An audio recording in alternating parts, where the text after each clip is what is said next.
see. Bonjour et bienvenue dans cette nouvelle vidéo, les coulisses de l'invisible.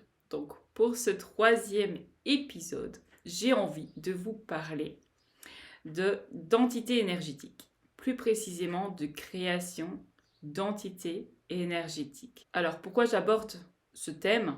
Parce que au fur et à mesure de mes explorations en conscience, j'ai remarqué quelques incohérences ou quelques postures qui ne nous permettent pas de reprendre vraiment cette maîtrise de soi, de reprendre vraiment cette maîtrise dans la création vraiment de notre vie. Donc, je me suis intéressée assez tôt à cet aspect akashique, à cette lecture aussi des annales akashiques. Donc, j'ai fait mes expérimentations. Donc, j'ai lu pas mal de livres aussi sur les voyages astraux, sur voilà, tout cet univers en fait que l'on peut rencontrer, mais sans aller trop loin dans l'étude des différents plans, etc. Parce qu'il y a quelque chose en moi qui me disait non. En fait, bon, le marché explose, les informations explosent, on peut trouver de tout et n'importe quoi actuellement sur Internet, dans les livres, etc. Vu que c'est une demande et que ça marche bien, que ça rapporte de l'argent, évidemment qu'on va... on va inviter vraiment à une surconsommation de ces ouvrages. Sauf qu'on n'invite pas le lecteur, l'auditeur, à ce discernement. Donc maintenant, il en va aussi de la responsabilité de chacun de pouvoir remettre en question, de douter un petit peu de ce que l'on lit, de ce que l'on écoute, des personnes que l'on regarde. C'est pareil ici pour vous par rapport à ma vidéo, par rapport aux informations que je vous transmets. Ici, c'est pour vraiment ouvrir votre conscience à d'autres possibilités, à une autre lecture, voilà, je vous offre une autre grille de lecture par rapport à certaines thématiques, notamment ici les entités énergétiques et dans tout ce que l'on crée au niveau de l'invisible, que l'on en ait conscience ou pas. À un moment donné, j'étais fan aussi d'écouter les guidances de plusieurs personnes pour un peu me nourrir aussi de cet espoir que le monde allait être sauvé, que les changements allaient vraiment être visibles, palpables, etc. De par les lectures que j'avais faites de différents auteurs, de par les personnes que je suivais, de par mes observations, mes expérimentations, des guidances aussi que j'écoutais, j'ai commencé à observer certaines incohérences. Ici, je ne parle que de mes observations, mais je pense qu'on pourrait aller plus loin, vraiment en effectuant une démarche vraiment, on va dire, plus scientifique, plus de recherche, en développant vraiment son esprit critique et en allant vraiment à la rencontre volontaire, consciente de certaines informations afin de les confronter et de voir un peu leur véracité. Cette prise de conscience, elle est venue parce que moi j'étais très reliée comme ça à Jésus. J'ai grandi dans la religion catholique, à l'école j'ai suivi les cours de religion donc en Belgique, et donc j'ai toujours été nourrie de ces croyances-là et sans tomber dans les croyances pures et dures et mais en tout cas moi j'avais ma propre foi que je développais à ma façon. Dans les moments de désespoir, de douleur, etc., je faisais souvent appel à Dieu. Par moments ça a été plus les anges, pendant l'adolescence où là j'étais vraiment reliée aux anges, donc j'étais vraiment dans cette croyance, voilà, dans cette reliance-là. Ensuite, j'ai vécu vraiment peut-être 2 moments très très très difficiles dans ma vie où j'avais vraiment besoin d'un soutien très très fort. Il y en a un, c'était en 2009, et là je me souviens que je pleurais de désespoir, et la nuit je demandais de l'aide, vraiment avec cette force-là. Et la nuit, j'ai rêvé de Jésus. Quelques années plus tard, j'ai rêvé aussi de Jésus et où on se retrouvait derrière cette porte, donc dans mon rêve, hein, parce que moi, mes explorations se font plutôt la nuit. Ce genre de rencontres et ce genre de voyages, voilà, elles se font plutôt la nuit.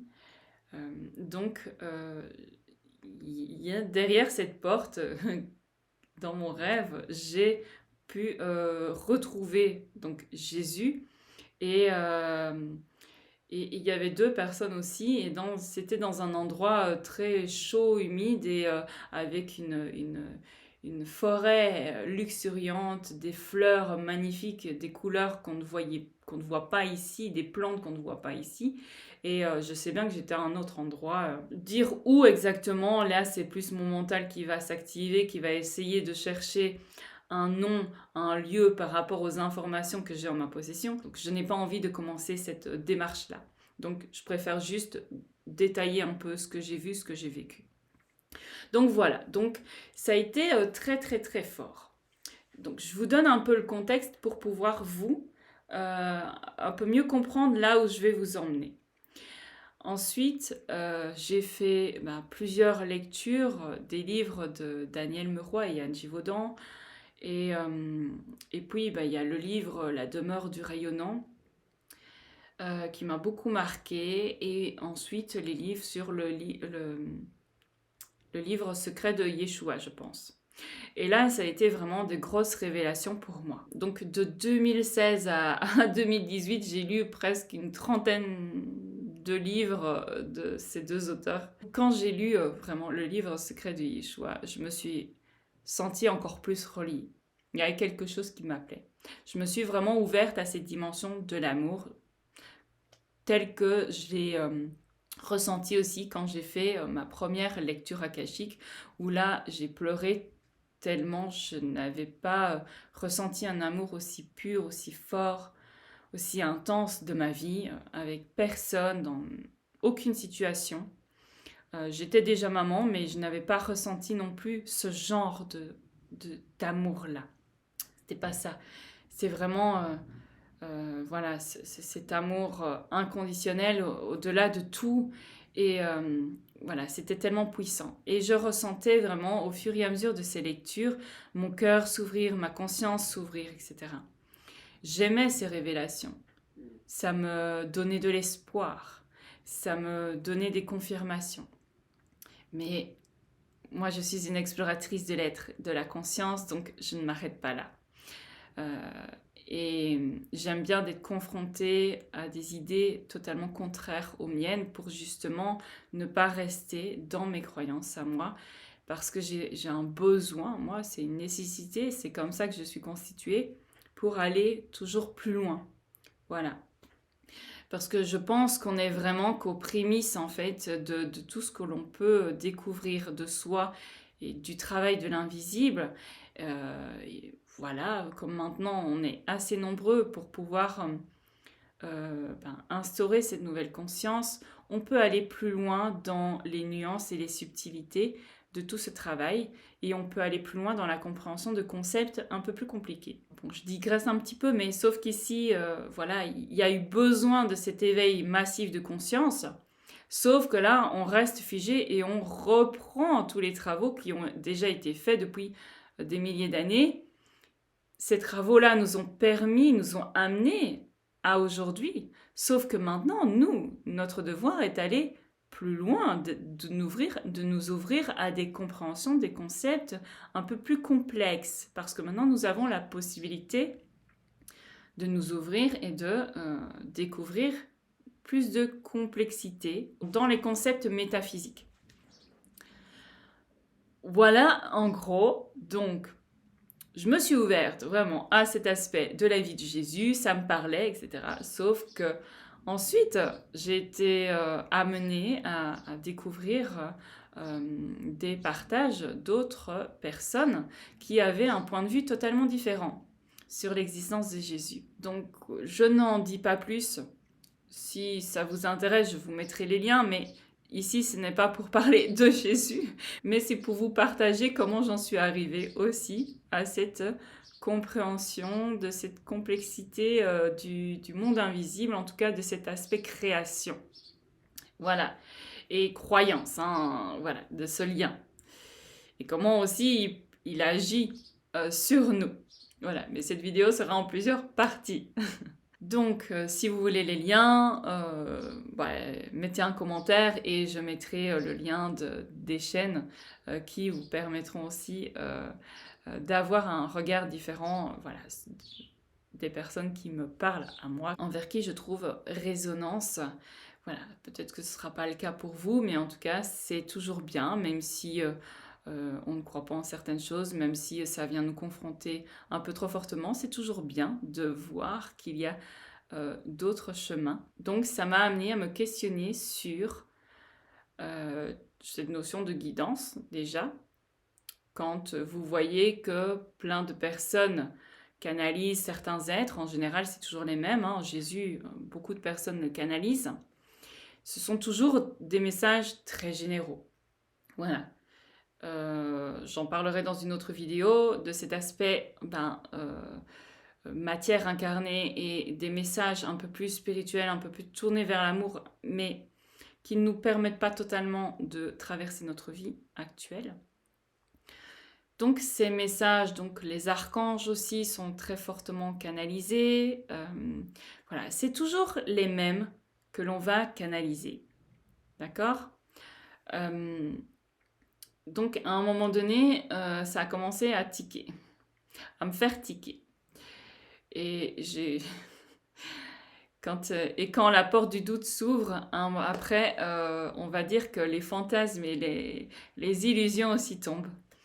Même si on est d'accord, on reste tout le temps dans une autre illusion, mais voilà, on continue son chemin d'exploration. Et donc, je me suis questionnée, j'ai commencé à revoir un petit peu mes croyances et tout ce que j'avais lu aussi auparavant, à le voir d'un œil différent. Ça ne veut pas dire que tout cela est faux. Ça veut dire que on va prendre ce qui nous est nécessaire ensuite pour nous, notre chemin. Comment traverser notre vie, comment vivre notre vie. Voilà, de la façon la plus incarnée possible et en se respectant soi le plus possible. Il y a un autre livre aussi qui m'a ouverte à cette dimension de création d'entités énergétiques. Et je sais que le suspense est un peu long, que le cœur de la vidéo n'est pas encore abordé, mais on y arrive. Il y a un autre livre qui a participé à cette compréhension de création d'entités énergétiques. C'est le livre « Le ciel est ouvert » de Fresia Castro, que je vous invite aussi à découvrir. Hein. Vous retrouverez le lien en description.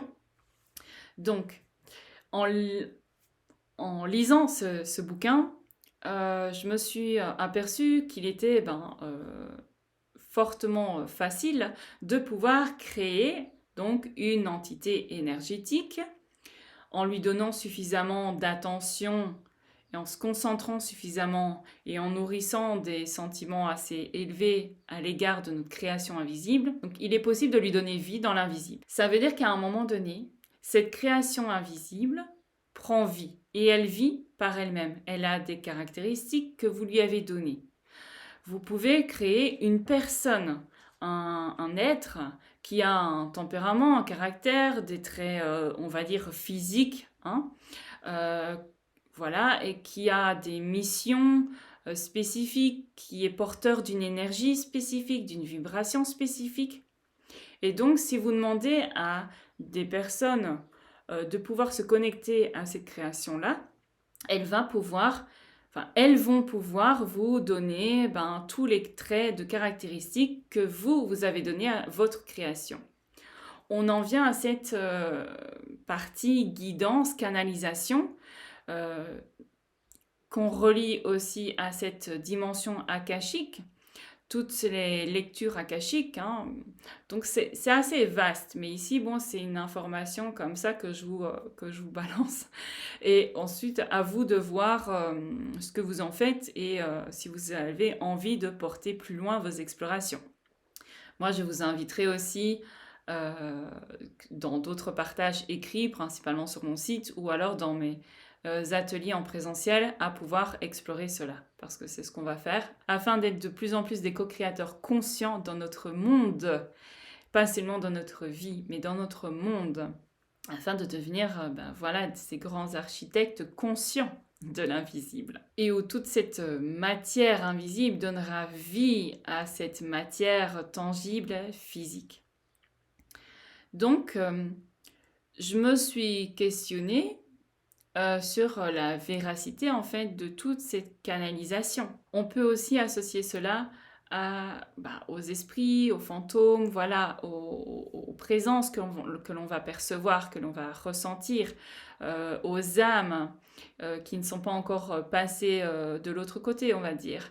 Donc ces manifestations qui sont peut-être un peu plus perceptibles, des manifestations physiques, donc des personnes disparues, des personnes qui viennent de rendre l'âme. Donc j'aimerais bien que vous vous posiez cette question. À partir de quand, par rapport à cet aspect de mort, d'âme qui errerait peut-être dans votre habitat ou dans certains lieux, à partir de quand est-ce vraiment l'âme de la personne ou son émanation qui reste, ou est-ce que c'est vous qui avez créé cette présence de par toutes les projections que vous avez?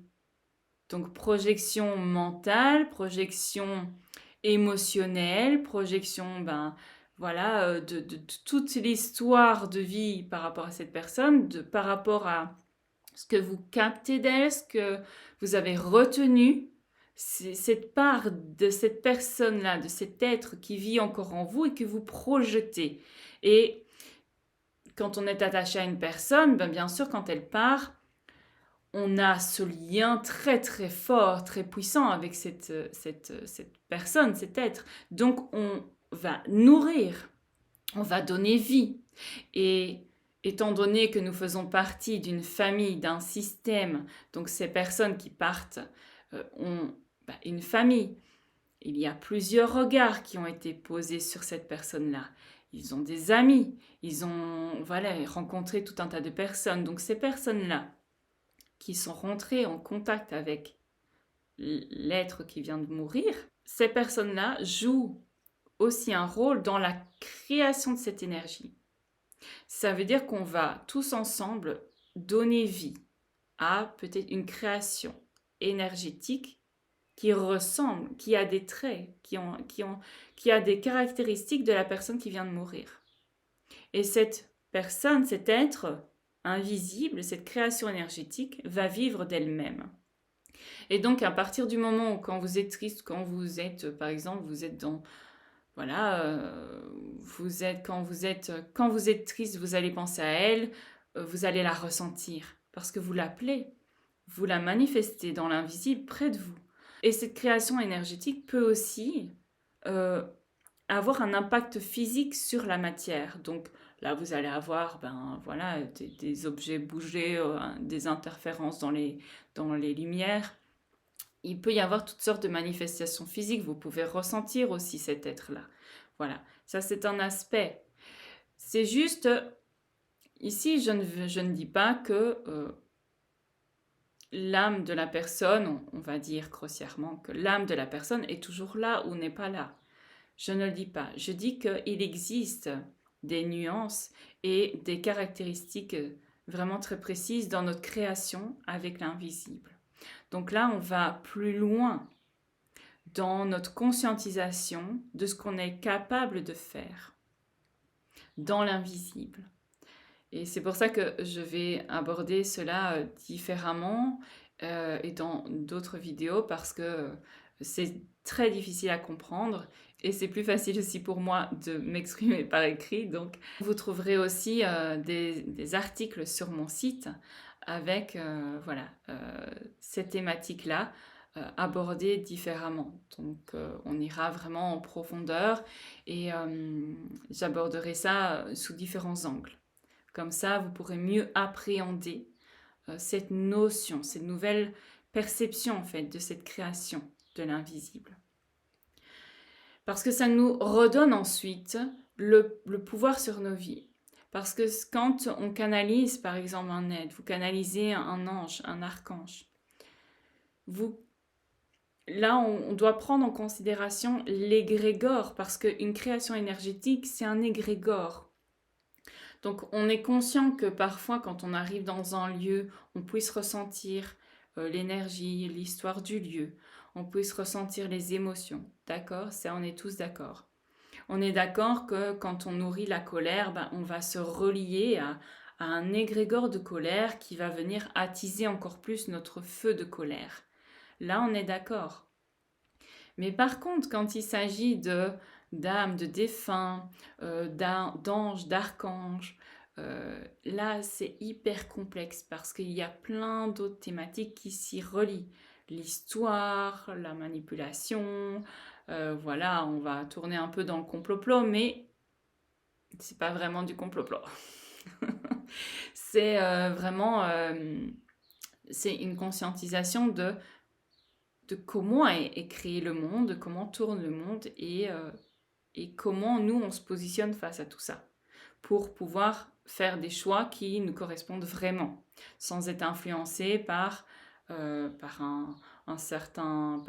certaine élite, par des croyances, par voilà, un groupe de personnes qui véhiculent certaines idées. Donc il y a cette appréhension de création énergétique. Après, quand on devient plus à l'aise avec ça, on peut aussi nous-mêmes commencer à créer quelque chose dans l'invisible, à devenir ces grands architectes, conscients. Et conscients, c'est-à-dire aussi conscients des responsabilités que l'on a dans les conséquences de nos créations. On ne va pas créer n'importe quoi. On peut aussi en venir à cette notion de magie noire, de sorcellerie, où là, c'est voilà, l'impact, l'importance, la force d'intention en fait. Un mot peut être aussi de la magie noire, peut agir comme de la magie noire dans la force que vous mettez dans ce mot. Et donc ça peut agir comme un sort chez la personne qui le reçoit. Vous voyez, ce monde de création énergétique est très complexe et il est très vaste parce que du coup ça remet en perspective toutes ces notions de canalisation, de maître ascensionné, d'ange, d'archange, l'histoire de notre monde, les grands personnages, les récits fondateurs de cette notion de prophétie aussi. Voilà, ce n'est pas pour balayer tout d'un revers de la main, ce n'est pas pour pointer du doigt ce qui est vrai ou ce qui est faux, parce que personne ne détient de vérité absolue, il n'y a qu'une expérimentation d'un point de vue, c'est tout. Donc on a tous en quelque sorte vrai et faux en même temps, donc voilà. C'est complexe. C'est vraiment pour aller explorer différentes parts de soi, de la vie, du monde invisible, afin de tendre un peu plus vers la reprise de notre pouvoir créateur conscient. Donc qu'est-ce que l'on crée? Et comme nous voulons tous instaurer un nouveau monde, il faut pouvoir être conscient de ce que l'on crée. Et ça demande d'explorer différemment certaines choses qui sont considérées comme normales et comme vérité absolue. Donc il y a un grand nettoyage à faire aussi dans le monde ésotérique, spirituel, voilà, et tout ce qui est lié aux énergies. Il y a tellement de disciplines que on ne saurait pas les énumérer, mais en tout cas, c'est tout comme cet aspect inconscient joue sur nous, cet aspect inconscient nourrit le monde invisible. Je vais juste l'appeler comme ça, le monde invisible, parce qu'il reprend plein de choses. Et donc, nous allons créer en permanence. On crée soi-même, mais on crée aussi à plusieurs. Et c'est comme ça qu'on donne vie à certaines formes. Et vous pouvez regarder différemment certains textes canalisés. Par exemple, vous prenez une personne, l'archange Métatron, par exemple, ou si c'est dans la sphère un peu plus galactique, vous pouvez regarder aussi, on parle beaucoup du commandant Ashtar ou Ishtar, je ne sais plus. Voilà, moi, ce ne sont pas... j'ai à un moment donné, au début de cette ère Covid, regardé un petit peu ces canalisations du commandant de la fédération, etc. Mais ça ne me parlait pas trop et c'est toujours très en mode sauveur, en mode on est là pour venir vous sauver, on est là, tout va bien se passer, euh, voilà, on va faire le nettoyage, etc. Et à un moment donné, ça ne nous permet pas de reprendre totalement notre pouvoir. Donc ça ne nous permet pas, nous, êtres humains incarnés sur Terre actuellement, de faire ce qu'il y a à faire pour pouvoir opérer ce changement, parce que ce changement ne va pas venir d'ailleurs. Donc, je vais m'arrêter là pour cette vidéo parce que ça peut être très complexe à comprendre. Si tant est que je me suis bien fait comprendre, c'est une chose très difficile à exprimer. Cette notion de création énergétique. Mais voilà, je reviendrai avec d'autres exemples et on en reparlera dans une autre capsule des coulisses de l'invisible sur ces notions de création d'entités énergétiques parce que c'est vraiment très important quand on fait ce travail en conscience. Peu importe la sphère dans laquelle on travaille, en énergétique, en accompagnement, ou dans cette volonté de rebâtir un monde nouveau, mais sur quoi on le bâtit et comment on le bâtit. Il y a un grand engouement, une demande, je sais pas, mais en tout cas, il y a une envie de proposer sa vision, ses expérimentations avec le monde énergétique, quantique, voilà, et vibratoire et multidimensionnel de la vie, que chacun apporte sa vérité et son expérience, et on se base sur aussi les expériences des autres pour faire notre propre expérience. Ce qui fait qu'à un moment donné, tout est déformé. On parlera aussi des prophéties, parce que c'est quelque chose qui me questionne, vraiment. Et donc mon but ici, à travers ces vidéos, c'est que vous vous questionnez. Que vous questionnez le monde, que vous questionniez vos croyances pour justement tendre vers plus d'autonomie, de responsabilité dans vos co-créations conscientes. Donc, qu'est-ce que vous voulez pour votre vie? Qu'est-ce que vous voulez pour le monde? On est constamment influencé, donc ce milieu spirituel, énergétique, galactique, ésotérique n'est pas épargné, pas du tout. Vu que c'est un milieu qui prend énormément d'ampleur, ben, évidemment qu'il est aussi pollué, donc c'est nécessaire d'aller explorer cela. Et ce n'est pas d'aujourd'hui qu'il est pollué, évidemment. Voilà, je vous laisse croiser les informations et laisser jaillir. Voilà, écoutez en vous si ça résonne ou pas. Si ça résonne pas, pas besoin de me flageller non plus. Donc regardez, moi je vous propose un autre point de vue parce que tout ce que je désire, c'est que vous vous libériez de vos prisons intérieures. Voilà, voilà, c'est tout. C'est une nécessité de pouvoir partager cela. Voilà, je vous dis à bientôt et on se retrouve très vite pour une nouvelle vidéo.